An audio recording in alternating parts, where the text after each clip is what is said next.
c'est-à-dire que c'est tout ce qui va toucher au domaine du sport, mais plus sur son aspect managérial, non management, gestion, commercialisation, marketing, création, innovation de produits, événementiel aussi. Et c'est inventer le sport de demain et faire en sorte que le sport soit un acteur et un enjeu et un vecteur de cette sensibilisation à l'environnement.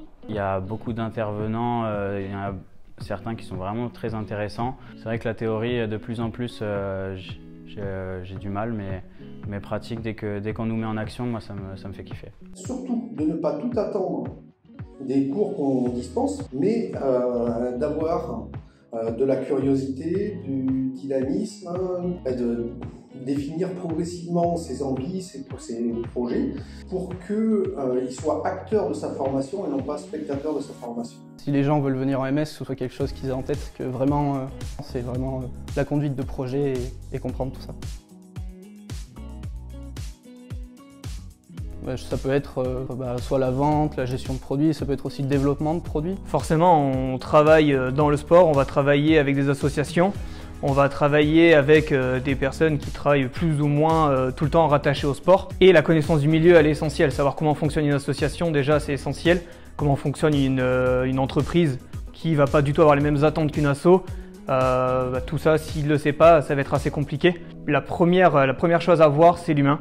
C'est comment on va amener des personnes à s'améliorer en partant d'un point initial et en les amenant vers là où on a envie d'aller. Et ensuite, la gestion de projet. Forcément, les personnes qu'on accompagne, il faut les amener vers quelque part et ça, c'est un projet. Et cette formation, elle est censée mettre en capacité les élèves à mettre en place ce genre de projet et à mener ensuite ce genre de projet jusqu'à atteindre l'objectif du projet.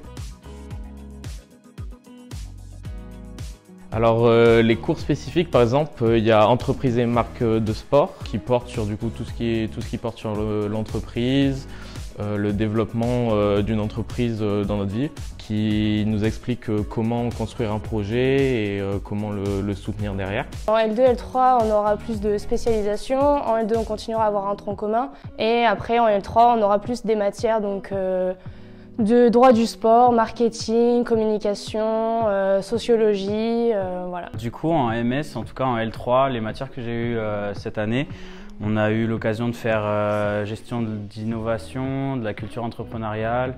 On a touché un peu à la finance, entre guillemets, analyse financière, etc. Surtout management des services, de produits, marketing. On a touché un peu au droit du sport, droit juridique, etc. MS, ça ouvre pas mal de portes. Je me suis rendu compte qu'on pouvait réellement s'orienter sur tout, ne serait-ce que dans la promo, il y en a beaucoup qui veulent s'organiser sur la com, le RH, sur management des organisations sportives par exemple. Il y a encore pas mal de choses à faire. MS par contre, une fois la licence en poche, on peut se destiner à un master qui est encore bien différent et qui te laisse pas mal de choses à faire.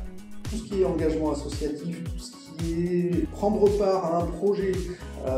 Moi, j'ai beaucoup d'étudiants qui me disent « Ah oui, je veux faire de l'événementiel. » D'accord, et alors, est-ce que tu as déjà participé à l'organisation d'un trail, d'un ceci, d'un cela? Ah ben non, mais il faut y aller, et les organisateurs demandent que ça. Dès qu'il y a une opportunité qui se présente, même si dans un premier temps ça nous paraît plus coûteux en énergie et en temps sans avoir de réel retour, les retours, ne vous inquiétez pas, ils arriveront un jour parce que au fil de ces différentes expériences, vous construisez des compétences et vous construisez un réseau relationnel qui vous servira forcément.